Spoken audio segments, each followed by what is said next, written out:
Everyone, welcome back to my channel. First of all guys, मैं आपको बताना चाहूँगी ये इस फैन फिक्शन का लास्ट पार्ट है। वैसे मैं कुछ पार्ट और बनाना चाहती थी, लेकिन अब मैं नहीं बना पाऊँगी। इसके दो बड़े रीज़न है। रीज़न नंबर 1 कि मुझे लगता है रहा है कि स्टोरी काफ़ी स्ट्रेच हो जाएगी, और मैंने पहले से बोला था कि मैं शॉर्ट स्टोरी ही बनाना चाहती हूँ। एंड दूसरा, प्लीज़ मेरे बैकग्राउंड नॉइज़ को थोड़ा अवॉइड कीजिएगा, बिकॉज़ मेरे साथ आज एक मेरे भाई का बेटा मेरे साथ खेल रहा है, एंड मेरा फ़ोन बिल्कुल दम तोड़ चुका है। अब मैं अगला फैन फिक्शन तभी लाऊंगी जब मेरा न्यू फ़ोन आ जाएगा। So back to the story. Last part में हमने देखा था कि वांगजी और विंग एक दूसरे के साथ अपनी फर्स्ट मंथ एनिवर्सरी बहुत अच्छे से एंजॉय करना चाहते थे, लेकिन किसी और को ये चीज़ पसंद नहीं आई और कोई वांगजी के पास पहुंच जाता है, और वो था जिनजूशान। हाँ, जैसे मैंने पहले भी बताया था कि जिनजूशान काफ़ी टाइम से वांगजी को फॉलो कर रहा है, उसे परेशान कर रहा है। कभी कभी उसके होटल के बाहर घंटों तक खड़ा रहता है। तो वो यही काम जो कर रहा था वो कर रहा था, और जब उसने देखा कि आज वांगजी अकेले होटल से बाहर जा रहे हैं, तो वो उस रेस्टोरेंट में जो वांगजी का पीछा करता है। आज वांगजी का शायद लक भी कोई साथ नहीं दे रहा था, क्योंकि ये रेस्टोरेंट एक तरीके से जिनजूशान के एक काफ़ी पुराने फ्रेंड के फादर का ही है। तो उसने एक तरीके से इस बात का भी फ़ायदा उठाया और वो यहाँ पहुँच गए। वांगजी जैसे जिनजूशान को देखता है, वो गुस्से में उसे धक्का मार के दूर हो जाता है और वहाँ से जाने लगता है। जिनजूशान को ये चीज़ कुछ पसंद नहीं आती है। वो तुरंत अपनी पॉकेट से निकाल के वो क्लोरोफॉर्म वाला हैंकी वांगजी के फेस पे रख देता है, जिसके कारण वांगजी तुरंत बेहोश हो जाता है। जिनजूशान इस बात का मौके का फ़ायदा उठा के अपने आदमियों के साथ वांगजी को वहाँ से लेके चला जाता है। वहीं दूसरी तरफ भी हमारे जिनजूशान काफ़ी ज़्यादा इस समय एक्साइटेड हैं। वो खुश होके अपना काम ख़त्म करके बड़े अच्छे से रेडी होके उस रेस्टोरेंट की साइड जा रहे हैं अपने वांगजी से मिलने। पर जब वो वहाँ पहुँचते हैं तो वो देखते हैं कि वांगजी वहाँ नहीं है। वो टेबल जो उन्होंने वांगजी के लिए बुक की थी, वहाँ कोई बैठा हुआ नहीं है। वो तुरंत जो बुकिंग करने वाला जो पर्सन होता है उसके पास जाते हैं, उससे पूछते हैं कि उन्होंने जो टेबल बुकिंग की थी उस पर कोई आया ही नहीं आया। तो वो पर्सन मना कर देता है, वो बता देता है कि अभी कोई भी नहीं आया। वो दोबारा से पूछते कोई वांगजी नाम का पर्सन आया, वो कहीं और तो नहीं बैठा हुआ, क्योंकि विंग को लगा क्या पता वो कहीं और बैठ गया हो।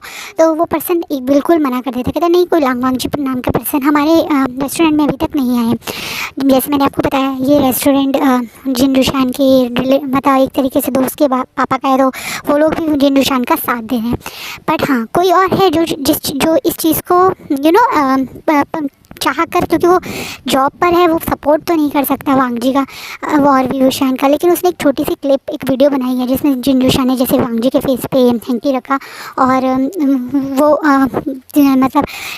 चाहती है कि वो इसी रेस्टोरेंट की एक वेट्रेस है जो चाहती है इन दोनों की मदद करना। तो वो तुरंत जिनजूशान के पास आती है और उसे बोलती है कि सर, लगता है आप जिन पर्सन का वेट कर रहे थे वो नहीं आए, क्योंकि वहाँ पे वो जो उसका रेस्टोरेंट का हेड था वो खड़ा हुआ था, वो असिस्टेंट खड़ा हुआ था। जो स्टार्टिंग में जब आपके कुछ रेस्टोरेंट्स होते हैं जहाँ पे आप काफ़ी फेमस होते हैं, वहाँ पे आपको एडवांस बुकिंग करवानी पड़ती है। तो मेन जो डोर होता है उसके बाहर एक छोटा सा एक रिसेप्शन एरिया टाइप होता है, जहाँ पे आप एक पर्सन हमेशा बैठा रहता है फॉर क्रॉस चेक करने के लिए कि आपने कोई एडवांस बुकिंग करवाई थी या नहीं करवाई थी, इस टाइप से। तो वो इस एरिया में है। अभी विंग रेस्टोरेंट से बाहर आ चुका है और उस एरिया में पता कर रहा है। तो बंदी आके वो बुके विंग को देती है, बोलती सर, आई थिंक आपने जिन पर्सन का वेट करते वो पर्सन नहीं आए, तो आप अपना बुके ले सकते हैं। जो वहाँ पे खड़ा हुआ पर्सन था और जो रेस्टोरेंट हेड था, वो ये देख के सोचते हैं कि अच्छा ये तो बुके वापस करे। लेकिन वो बंदी बहुत क्लेवरली एक काम करती है, वो उस बुके के साथ में एक छोटा सा ज्वेलरी का बॉक्स विंग के हाथ में रख देती है। विंग अभी समझ नहीं पाया, क्योंकि विंग ने कोई ज्वेलरी बॉक्स तो नहीं रखा था, लेकिन वो लेडी इशारा करके बस इशारा कर देती कि आप इसे देखो। और विंग बाहर निकल के जैसे ही वो बुके और को देखता है, वो पहचान जाता है वो कि उसी ने वांगजी के लिए किया था।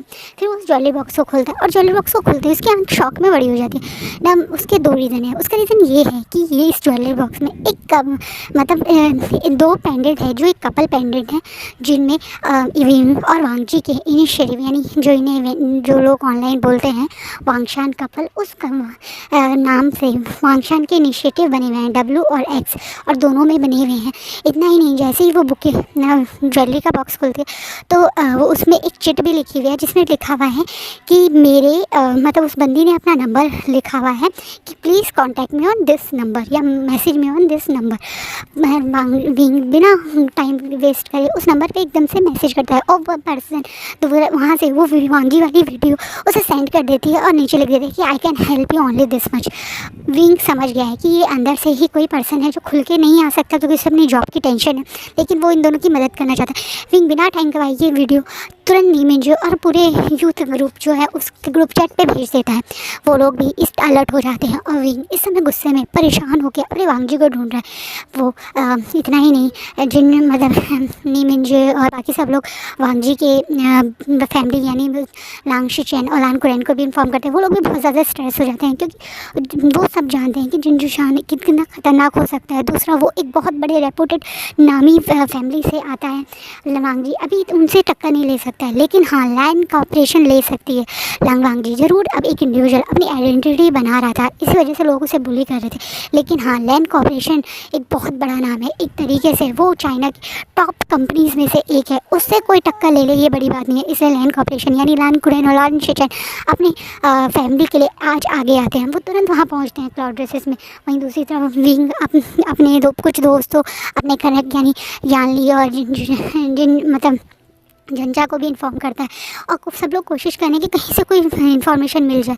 तभी एक छोटा सी उन्हें इंडिकेट मतलब एक, और इतना ही नहीं, विंग एक सोशल अपनी लाइफ मतलब अपने वेब पेज पे जो इनका क्लाउड ड्रेसेस का वेब पेज है वो, और मतलब जो भी इनकी सोशल साइट्स हैं लाइक इंस्टाग्राम, उस पर विंग एक रिक्वेस्टेड वीडियो डालता है और वांगजी के बारे में सबको बोलता है कि कहीं किसी ने वांगजी को देखा है, क्योंकि उन्हें पता है कि पुलिस भी 24 घंटे तक कुछ हरकत में नहीं आएगी, क्योंकि 24 घंटे तक हाँ उस वीडियो के थ्रू पुलिस भी थोड़ा बहुत अलर्ट तो हो जाएगी कि उसे किडनैप किया गया है, ना कि उसे वो खुद से गायब हुआ है। लेकिन इतनी जल्दी तो पुलिस इतना ढूंढेगी या पता करेगी उससे ज़्यादा जल्दी आजकल तो सोशल मीडिया है, हाँ आजकल सोशल मीडिया पुलिस से भी तेज़ है और वो लोग उस चीज़ की हेल्प चाहते हैं। इसलिए वो तुरंत विंग एक रिक्वेस्ट वीडियो बनाता है अपनी वांगजी के लिए। वो उस वीडियो में सबके सामने रिक्वेस्ट कर रहा है कि उसके वांगजी को कोई किडनैप करके ले गया है। उस पर्सन का नाम बताता है जिनजुशान, जो हमारे चाइना के टूरिस्ट मिनिस्टर का बेटा है। तो वो हमारे और वो वीडियो भी डालता है, जो वीडियो उसमें मतलब वांगजी को एक तरीके से किडनैप कर रहा है वो वाली वीडियो भी डालता है। और तो बहुत सारे लोग नीचे फीडबैक्स डालने लगते हैं, कुछ सपोर्ट करने लगते हैं, उनमें से कुछ लोग मदद भी करते हैं। वो बताते हैं कि हाँ उन्होंने एक ब्लैक कलर की कार देखी या इस टाइप की कार देखी। कोई पहले एक पर्सन बताता है कि रेस्टोरेंट से बाहर निकलते हुए उसने एक कार देखी थी, जिस एक पर्सन जिसका वांगजी जैसा हुलिया था उसे कोई रख के ले जा रहा था। फिर वो पर्सन उस गाड़ी का नाम और नंबर शेयर करता है। इस तरीके से एक तरीके से सोशल मीडिया से इन लोगों को काफ़ी हेल्प मिल जाता है। वहीं दूसरी तरफ एक अबैंडेड से बंगलों में वांगजी बेहोश पड़ा हुआ है। वहीं सामने जिनजुशान उसे बड़ी लस्टफुल नज़रों से देख रहा है। थोड़ी देर में करीबन 2-3 घंटे बाद वांगजी को हल्का हल्का होश आया है। वांगजी अपना सर पकड़ते हुए अब सोफे पे, जिस सोफे पे वो बैठा हुआ था वो उस पर बैठता है। वो देखता है एक पुराना सा बंद घर है और वांगजी देखता है सामने वाले सोफे पे जिनजुशान बैठा हुआ है। जिनजुशान रेडी है एक प्रॉपर न्यू टक्सीडो में। उसने अपनी टक्सीडो की पॉकेट में कुछ फ्लावर लगा रखे हैं। एक तरीके से एक ग्रूम जो होता है वो उस तरीके से रेडी बैठा हुआ है। वांगजी देखे थोड़ा शौक सा है।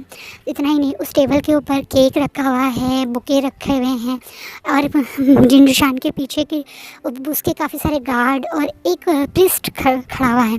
वांगजी ये देखे थोड़ा सा घबराया हुआ है, लेकिन वो ज़्यादा रिएक्ट नहीं करता। वो अपनी जगह से उठ के वहाँ से जाने लगता।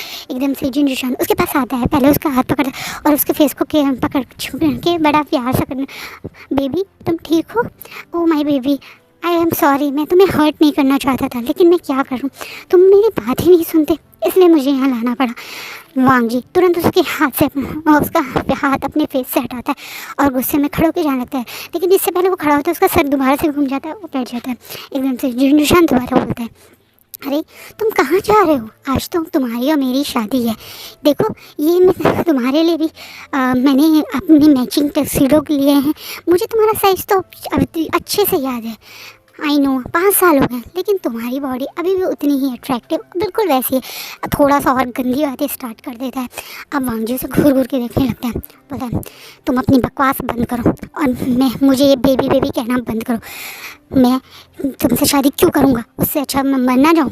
अब वांगजी गुस्से में बोल के को दोबारा से कोशिश करता है, लेकिन वांगजी जो काफ़ी स्ट्रॉन्ग है और अगर वो एक्टिव उसका मतलब उसे इसका नशा ना होता है इस ड्रग्स का, तो शायद वो आराम से जिन की पिटाई कर देता, उसे ठीक कर देता।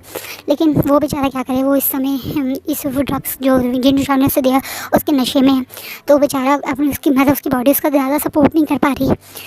जिन दोबारा बोलता है शादी तो तुम्हें मुझसे ही करनी पड़ेगी। मैं अब सब सच जान गया हूँ। मैं जानता हूँ तुम बिल्कुल इनोसेंट थे। ये सब मेरे उस बदतमीज़ उस गंदे भाई ने किया है। तुम चिंता मत करो, उसे मैंने उसकी सज़ा दे दी है। अब वो लाइफ टाइम तक अपने पैरों पर तो कभी नहीं चल पाएगा। और हाँ, उसको अब हमारी फैमिली से बाहर भी निकाल दिया गया है। लेकिन तुम्हें मैं कैसे अपने ऐसे दूर कर सकता हूँ। तुमने अच्छे से जानते हो कि तुम मेरा फर्स्ट लव हो। तुम्हें याद नहीं, हम दोनों हाई स्कूल स्वीट हार्ट से सब लोग हम दोनों के कपल को कितना प्यार करते थे, पसंद करते थे। और कॉलेज में भी तुम्हें याद है, हाँ, तुम और मैं कितना अच्छा टाइम स्पेंड करते थे। वांगजी अब उसे घूर घूर के देखते हैं। देखो ये सब पुरानी बातें हैं और ना ही मैं तुम्हें अब बिल्कुल भी पसंद करता हूँ। प्लीज़ तुम अपना ये पागलपन ख़त्म करो। तुम भी अच्छे से जानते हो कि अब मैं आगे बढ़ चुका हूँ। मैं सिर्फ विंग को प्यार करता हूँ। इस बात पे जिन गुस्से में वांगजी को एक थप्पड़ मार देता है। वांगी अब गुस्से में अपने हाथ पकड़ पे मतलब जिस थप्पड़ मारा उस गाल को अपने हाथ से टच करते हुए उसे घूर घूर के देखने लगता है। यही अंतर है तुम में और विभूषण में। तुम्हें हमेशा ज़बरदस्ती और अपने ईगो में रह के जो चीज़ तुम्हें चाहिए वो चाहिए। पर विभूषण बिल्कुल भी तुम्हारे जैसा नहीं है। वो प्यार करना जानता है, वो केयर करना जानता है। तुम्हें पता है तुम्हारे से अलग होके शायद मुझे शुरुआत में बहुत बुरा लगा था, लेकिन सच बता रहा हूँ कि अब मैं उस मिंग याओ को दिल से थैंक यू कहना चाहता हूँ कि अगर तो मेरी लाइफ से ना जाते तो कभी मुझे विभूषण नहीं मिलता। और मुझे समझ नहीं आता कि असलियत में प्यार होता क्या है। वांगजी मतलब चाहे जिन से मारे या कुछ करे, लेकिन वो अपने विंग को कितना प्यार करता है वो जिन के सामने एक्सेप्ट करने से बिल्कुल नहीं रुक रहा है। जिन अब गुस्से में अपनी जगह से उठता है और वो वांगजी को ऑलमोस्ट कॉलर पकड़ के उसे खड़ा करता कहता भूल जाओ तुमसे, तुम मुझे प्यार करते हो। You only love me, remember only this thing. और हाँ, आज ही अभी इसी वक्त तुम्हारी और मेरी शादी होगी। वो प्रिस्ट को बोलता है प्रिस्ट आप शादी शुरू करिए, कोई ज़रूरत नहीं है प्लीज़ कपड़े चेंज करने की, हम ऐसे ही शादी करेंगे। प्रिस्ट भी घबराया हुआ है क्योंकि किसी भी धर्म में या किसी भी कंट्री में कोई भी किसी को फोर्सफुली शादी नहीं करवा सकता। दोनों साइड की एक तरीके से अग्री होना ज़रूरी है। चर्च जब कोई क्रिश्चियन वेडिंग होती है तो वो आई डू बोलते हैं। जब कोई हिंदू में वेडिंग होती है तो जैसे वचन होते हैं पूरे 7 वचनों में स्वीकार है पूछा जाता है। उसी तरीके से उसमें मुस्लिम वेडिंग में कबूल है। हर किसी में दोनों साइड की से परमिशन लेके शादी होती है। तो प्रिस्ट ये चीज़ जिन को कि आप फोर्सफुली शादी नहीं कर सकते। इस बात पे उसका जो बॉडीगार्ड है वो तुरंत अपनी गन निकाल के प्रिस्ट के सर पे रख देता है। जब बॉस कह रहे हैं तो वैसे ही होगा। लेकिन इससे पहले बेचारा प्रिस्ट कुछ बोलता, धड़ाम करके बाहर से आवाज़ आती है किसी के गन शॉट की। एकदम से सब लोग अलर्ट हो जाते हैं, वांगजी भी अलर्ट हो जाता है। उधर से पुलिस यहाँ पे पहुँच गई है और वो भी अपनी पूरी प्रॉपर फोर्स के साथ आ गई है क्योंकि अब इन्वॉल्व लान कॉपरेशन हो गई है। हाँ, लान चेचन और लान कुरैन भी पुलिस के साथ वहाँ पहुँच गए हैं। इतना ही नहीं, पूरी क्राउड रिसर्च की द यू टीम भी वहाँ पहुँच गई है। सब लोग वहाँ पर हैं। जिन अब थोड़ा सा घबरा गया। दूसरा, अब जिन के फादर भी थोड़ा घबरा गए हैं, वो भी वहाँ पहुँच गए हैं। वो कोशिश कर रहे हैं कि अपने भाई बेटे को थोड़ा सा समझा ले कि ताकि उसे कोई बहुत बड़ी सज़ा मिलने से रुक जाए, क्योंकि अगर ये पक्का कुछ बड़ी गलती कर दे, मतलब उसने वांगजी के साथ कुछ बड़ा मिसहैपनिंग कर दिया, तो उसको वो बचा नहीं पाएंगे। क्योंकि वो अच्छे से जानते हैं कि लाइन कोऑपरेशन कोई मतलब ऐसा पर्सन, ऐसे लोग तो हैं नहीं जिनसे वो पंगा लेना चाहे। तो वो भी बाहर आए हुए हैं। एक अच्छी खासी वॉर सी एक तरीके से कहते हैं फाइट स्टार्ट हो गई है। दोनों साइड से गन शॉट्स की आवाज़ें आ रही हैं। कुछ लोगों के बीच में मारधाड़ शुरू हो गई है। दूसरी साइड से ये हमारी यूथ टीम अपनी साइड से एंट्री कर रही है, पुलिस अपनी साइड से एंट्री कर रही है। जैसे ही वो लोग अंदर पहुंचते तो वो देखते हैं कि वांगजी के ऑलमोस्ट फेस पे एक लाल स्वेलिंग हो चुकी है और उसके थोड़ा सा होठों के पास से ब्लड भी आ रहा है, क्योंकि जैसे ही गन शॉट की आवाज़ हुई थी तो वांगजी ने थोड़ा सा अपने, चाहे वो ड्रग्स के नशे में में था, बाहर निकलने की कोशिश की थी, जिन जुशान ने उसे पकड़ लिया था। फिर उन दोनों के बीच में हल्की सी फाइट हुई थी, जिसमें ऑलमोस्ट, क्योंकि वांग जी अभी इस समय क्लोरोफॉर्म के नशे में, तो वो बेचारा, उसकी बॉडी उतनी एक्टिवली बिहेव नहीं कर रही, तो उसे जिन जुशान ने ऑलमोस्ट कंट्रोल सही कर लिया था, उसे पीटा भी है। तो ये देख के वहाँ पे जितने लोग हैं सबकी आंखों में आग आ जाती है, सब लोग और ज़्यादा गुस्सा करने लगते। इस दौरान जैसे ही वांग जी देखता है कि वहाँ विंग आ गया है, वो अपनी विंग की साइड आंखों में आंसू भरे हुए एकदम से उसे जोर से आई लव यू बोलता है। ये थोड़ा शॉकिंग था। शॉकिंग इसलिए था कि विंग ने तो वांग जी को आई लव यू बोलता, लेकिन इस 1 महीने में एक बार भी वांग जी ने विंग को आई लव यू नहीं बोला था। तो सब लोग मतलब विंग के चेहरे पे हंसी भी आती है, थोड़ा सा फनी भी लगता है कि इस समय भी वांग जी को इतने आई लव यू से बोला, क्योंकि उसे लगा कि क्या पता वो मर जाए, उससे पहले वो कम से कम विंग को बता तो दे।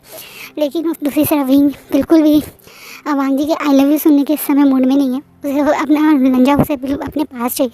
वो दौड़ के जिन जुशान की तरफ जा रहा है। ऑलमोस्ट जिन जुशान अब जब देख रहा है कि सब लोगों ने उसे घेर लिया है, यहाँ पे सब लोग आ गए हैं और अब वो वांग जी से शादी तो नहीं कर पाएगा, तो सोचता है कि क्यों ना वो, क्यों कहते हैं ना, जो मेरा नहीं हुआ तो किसी और का कैसे होगा। वो सोचता है कि वो वांग जी को और ख़ुद को शूट कर ले। वो ये चीज़ जोर से चीख के बोलता है कि कोई उसके आगे नहीं आएगा, वरना वो खुद को और वांग जी को शूट कर लेगा। यह सुन के सबके पैर वहीं बीच में रुक जाते हैं। वांग जी भी जिन जुशान को घूर घूर के देखने लगता है। उसके फादर एकदम से बीच में ऐसे रोकते हुए बोलते हैं, जुशान तुम ये बेवकूफ़ी मत करो। देखो अगर तुम अभी भी ऐसे रुक जाओगे तो मैं कोशिश करूँगा कि तुम्हें थोड़ी बहुत पनिशमेंट मिल जाए, पर कोई बड़ी पनिशमेंट ना मिले, लेकिन प्लीज़ कोई गलती मत करो। बेचारे जिन जुशान के फादर भी, यानी मिस्टर जिन भी कोशिश कर रहे हैं अपने बेटे को मनाने की, बिकॉज उनका वो इकलौता ही बेटा है।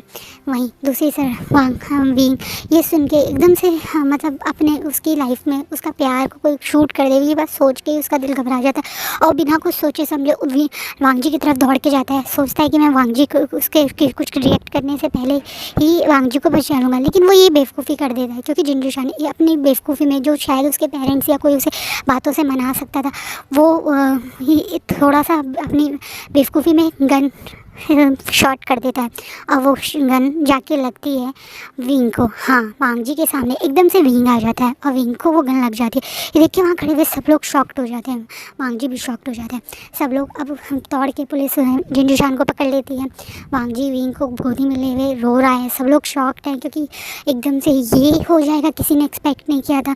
अब सब लोग दौड़े दौड़े विंग को लेके हॉस्पिटल पहुँचते हैं। विंग इस समय आईसीयू में है, उसका वहाँ पे ट्रीटमेंट हो रहा है, क्योंकि गन उसके चेस्ट पे लगी थी। लकीली उसके हार्ट के पास नहीं लगी थी, हार्ट से नीचे लगी थी, लेकिन हाँ उसके काफ़ी सारा ब्लड लॉस हो गया हॉस्पिटल की तरफ पहुँचने में, क्योंकि ये जो अमेंडेड बंगलो था ये बहुत दूर था सिटी से, तो वहाँ सिटी वाले हॉस्पिटल में पहुँचने में इन्हें टाइम लग गया। वहीं वांग जी की फैमिली यानी लान कुरैन और लान शिचैन भी बाहर बैठे हुए हैं। आज काफ़ी साल बाद, करीबन 8 साल बाद वांग जी के अंकल उससे बात कर रहे हैं। आज वो वांग जी के पास बैठते हैं, उसके कंधे पे हाथ रखते हैं। वांग जी अब अपने अंकल की तरफ देखते हैं और उनसे सॉरी बोलता है। वो सॉरी इसलिए बोलता है कि वांग जी के अंकल और उसकी फ़ाइट जो हुई थी उसके पीछे का रीज़न जिन जुशान था। हाँ, जिन जुशान को उसके अंकल बिल्कुल पसंद नहीं करते थे। वो थोड़ा सा नाराज़ इस बात पे भी थे कि वो गे वाले उसमें जा रहा, वो चाहते थे कोई स्मार्ट सी लड़की के साथ वांग जी रहे, और दूसरा वो बिल्कुल भी जिन जुशान को पसंद नहीं करते थे। वांग जी सिर्फ यही सोचता रहा कि उसके अंकल वो गे है, सिर्फ इस वजह से गुस्सा थे। वो कभी ये नहीं समझ पाया कि उसके अंकल इसलिए भी ज़्यादा गुस्सा हैं क्योंकि एक सही इंसान के साथ वो रिलेशनशिप में नहीं है, और कोई भी पेरेंट्स नहीं चाहेंगे कि आप एक गलत इंसान के साथ रिलेशनशिप में हो। तो वो बेचारे अपनी तरफ से एफर्ट डाल रहे थे कि किसी तरह से वांग जी सुधर जाए। उसके बाद जब वो जिन जुशान उसकी लाइफ से चला गया तो उसके अंकल को लगा था कि शायद वांग जी अब दोबारा आएगा, लेकिन तब वांग जी थोड़ा सा परेशान था, थोड़ा सा अपसेट था, तो इस चक्कर में वो और अपने अंकल से ज़्यादा दूर हो गया। अंकल और उसके बीच में एक ना बात करने की एक कम्युनिकेशन गैप इतना बढ़ गया कि ये दोनों कभी अपने मन की बात नहीं कर पाए। लेकिन आज लान कुरैन अपने मतलब अपने भाई के बेटे के पास बैठे हुए हैं और उसके कंधे पे हाथ रख के बड़े प्यार से कहते हैं, वांग जी मैं जानता हूँ तुम्हें हमेशा ये लगता है कि मैं तुम्हारी खुशी में तुम्हारा साथ नहीं देता, लेकिन मेरा यकीन मानो, मैं हमेशा चाहता हूँ तुम खुश रहो, और मैं देख सकता हूँ वांग जी के लिए गोली तक खा ली वो इंसान वांग जी को कितना प्यार करता था। वांग जी को परेशान लान कुरैन नहीं देख सके, इसलिए वो वांग जी को प्यार से समझाते हैं, वांग जी मैं तुम्हारे अगेंस्ट कभी नहीं था, बस मैं उस समय तुम्हें अपने मन की बात सही से समझा नहीं पाया। तुम चिंता मत करो, मैं तुम्हारे और वही विशान के साथ हूँ और तुम्हारे भी विशान को कुछ नहीं होगा। अपने उस मतलब वांग जी के अंकल भी वांग जी की तरह ज़्यादा वर्ड्स नहीं बोलते, कुछ ही लाइंस बोलते हैं, लेकिन जितना उन्होंने वांग जी को बोला, वांग जी को कंफर्म करने मतलब दिल कॉन्फिडेंस दिलाने के लिए काफ़ी था। वो मन में खुश होते हैं कि उसके अंकल यानी उसके सपोर्ट कर रहे हैं। हाँ, वो थोड़ा मतलब ऐसा तो नहीं एक्सपेक्ट कर रहा था कि इस तरीके से उसके अंकल उसका सपोर्ट करें। वो अपनी मतलब अपनी विंग को इस तरीके से हॉस्पिटल में देखना तो बिल्कुल नहीं चाहता था। बहुत ज़्यादा अपसेट है, मुँह नीचे करके रो रहा है। लेकिन अपने अंकल की मुँह से ये बात सुन के कहीं ना कहीं उसके मन में हल्का सा एक थोड़ा सा जो बहुत दिन से दर्द था वो कम हुआ। वहीं दूसरी तरफ यानली और जनशाब नॉन स्टॉप रो रहे हैं। वहीं पूरा यूथ हम टीम भी परेशान है, उसे भी समझ नहीं आ रहा कि क्या होगा। थोड़ी देर में डॉक्टर बाहर आता है। डॉक्टर गुड न्यूज़ देता है कि विंग के लकीली गोली जो है वो नीचे की तरफ लगी थी और वहाँ कोई ऐसे बोन या वो नहीं थी, वो मसल्स में फंस गई थी और अब विंग आउट ऑफ डेंजर है। वो गोली रिमूव कर दी गई है। हाँ, वो जब तक थोड़ा ब्लड लॉस हुआ है तो अभी वो कॉन्शियस है, लेकिन थोड़ी देर में जैसे ही उसे होश आएगा आप उससे बात कर सकते हैं। ये बात जानने के बाद सब लोग बहुत खुश होते हैं और एक दूसरे को गले लगाने लगते हैं खुशी में। वहीं वांग जी अपनी जगह से उठ के दौड़ा ऑपरेशन थिएटर में जाता है, मतलब आईसीयू में जाता है जहाँ पे विंग को अब शिफ्ट कर दिया है। वो देखता है कि विंग बेहोश है। वो विंग का हाथ पकड़ के वहीं बैठ जाता है। पहले उस पर गुस्सा करता है क्योंकि मन में उसे गालियाँ देता है। सॉरी फॉर बैकग्राउंड ये Q2 टाइम मेरे पास है आज। एक्चुअली भाभी और भैया डॉक्टर के पास गए हैं फॉर मंथली चेकअप, तो ये आज मेरे पास है। वैसे बेचारा बहुत समझदार बच्चा, मैंने बोला चुप बैठा रहे। इट्स ओनली 3.5 year old, पर स्टिल चुप बैठा हुआ है। बट कभी कभी शोर मचता है तो प्लीज़ अवॉइड कीजिएगा।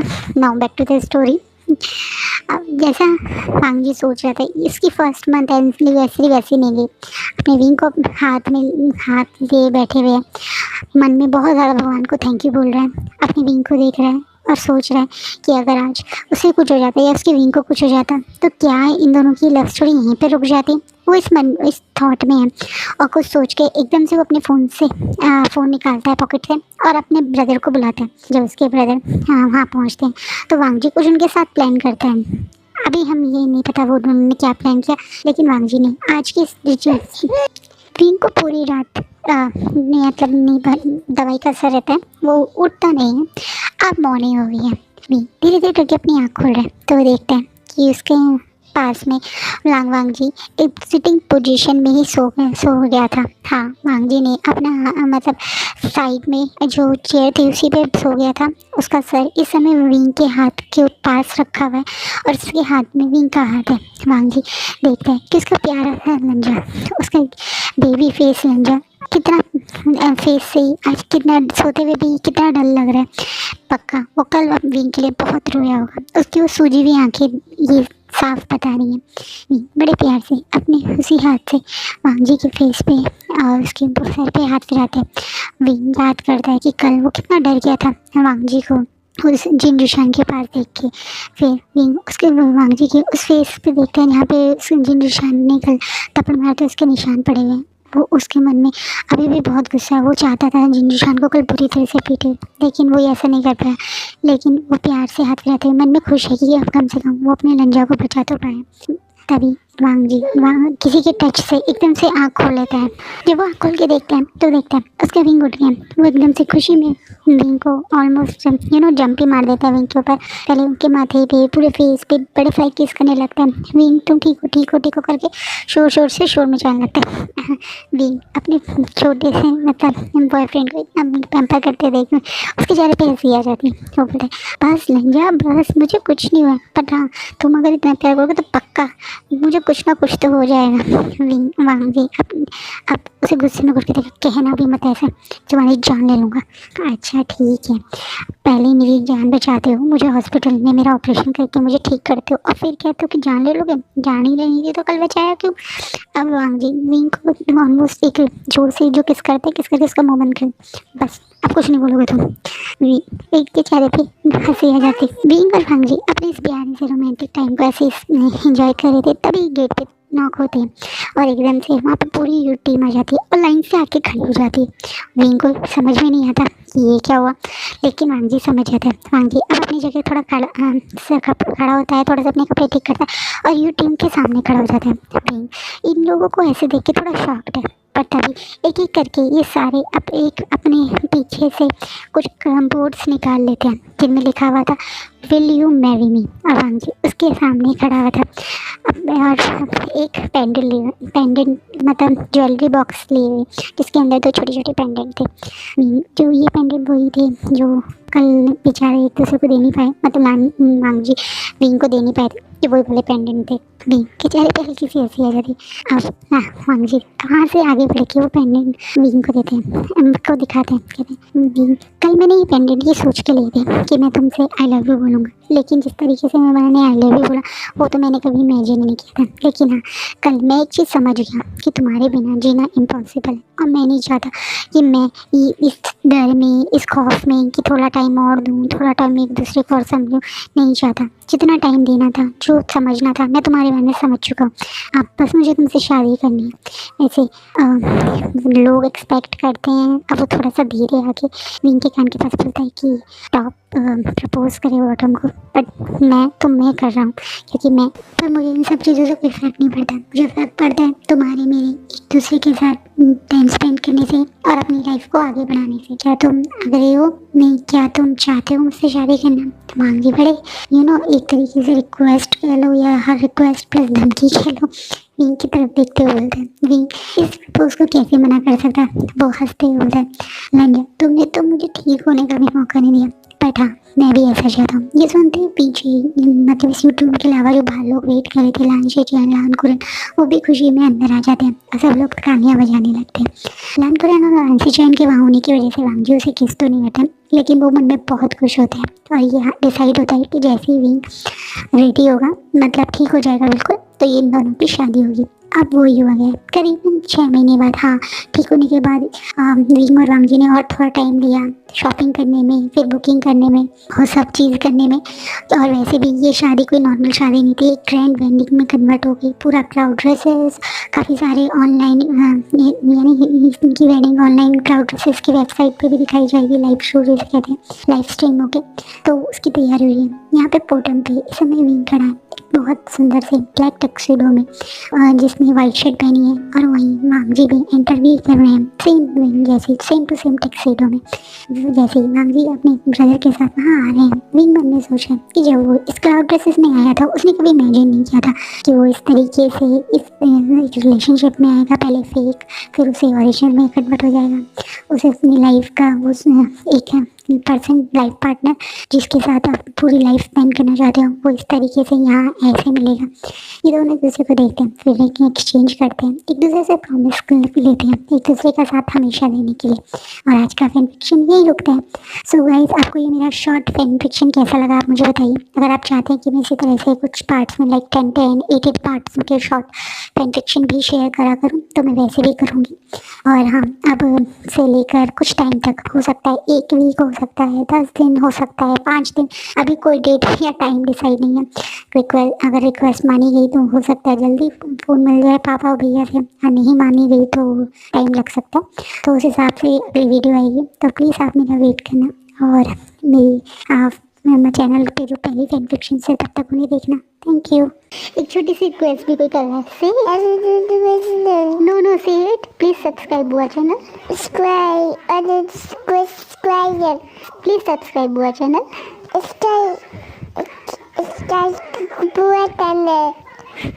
सो मेरी नहीं तो इस प्यारे से बेबी की रिक्वेस्ट मांग लेना। Thank you.